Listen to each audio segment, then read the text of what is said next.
तमाम दोस्तन का मुखातिब आया कोहिस्तान के हिकिड़े अहम ऐं मरकज़ी शहर रेलवे स्टेशन झुंगशाई के बिल्कुल नियर सब्ज़ अली बुरोई विलेज। इतने मुख्तलिफ़ कम्यूनिटियन चाहे वो बुरोई ब्रदर्स हुजन बलोच या खासकेली हुजन या इतने जेका पालारी ब्रदर्स हुजन, ये मुख्तलिफ़ ब्रादरीज़ जा इतने गोठ तकरीबन 550-600 का मथे गोठ कोरोना वायरस के करे सब मजदूर पेशा मानू तमाम सख्त मुतासिर थी विया।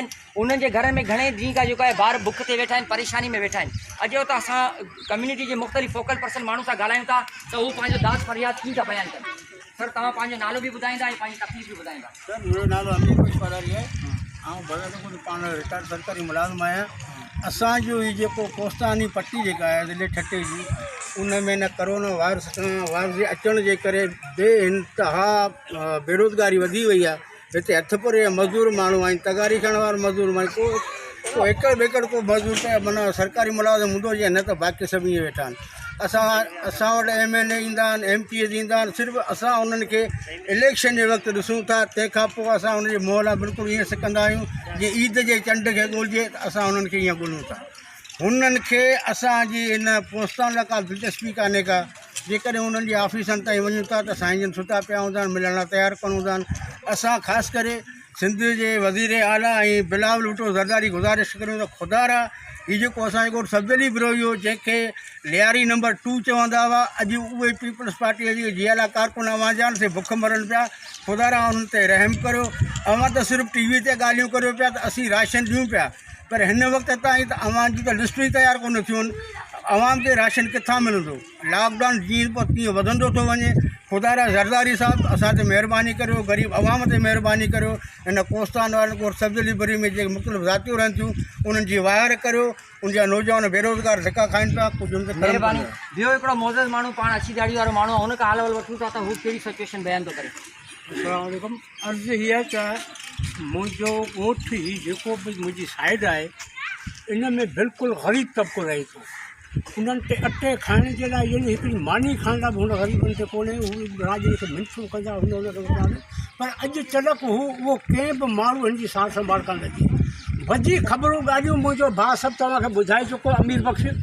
हाणे आउं वधीक छा ॻाल्हायां कुझु बि न सही, छो त मुंहिंजी आउं थोरो जज़्बात क़िस्म जो माण्हू वधीक ॻाल्हियूं करे वेंदुसि बेकार आहे। उन खां बहितर इहो ई आहे त महिरबानी करे तव्हां आया आहियो, ॾिसो हालात जेके बि हिन मुंहिंजे ॻोठ जे साइड जा आहिनि हालात ॾिसो, उनजे मुताबिक़ मदद करे उन्हनि वीचारनि खे अॻियां थोरो अॻिते करे त महिरबानी। ॿिया बि हिते माण्हू बीठा आहिनि, नौजवान बि बीठा आहिनि ऐं हिकिड़ो ॿियो हिकिड़ो सीनियर माण्हू आहे माशाअल्लाह अल्लाह साईं, हुनखे इल्म सां बि नवाज़ियो आहे, फैक्ट्स फिगर सां वाक़िफ़ आहे। उन्हनि खां बि मालूमात करियूं था त उर्दू तो तर्जुमानी करे त माण्हू कहिड़े हालात में।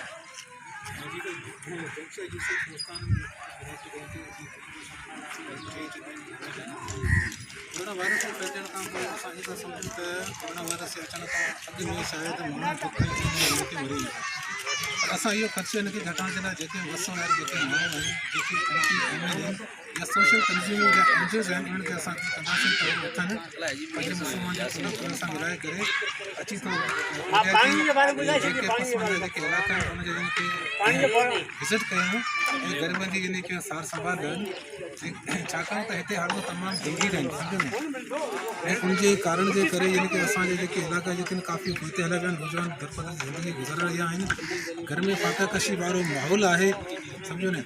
उनखां अलावा हिते काफ़ी यानी कि बीमारियुनि खां अलावा मुख़्तलिफ़ सबब आहिनि।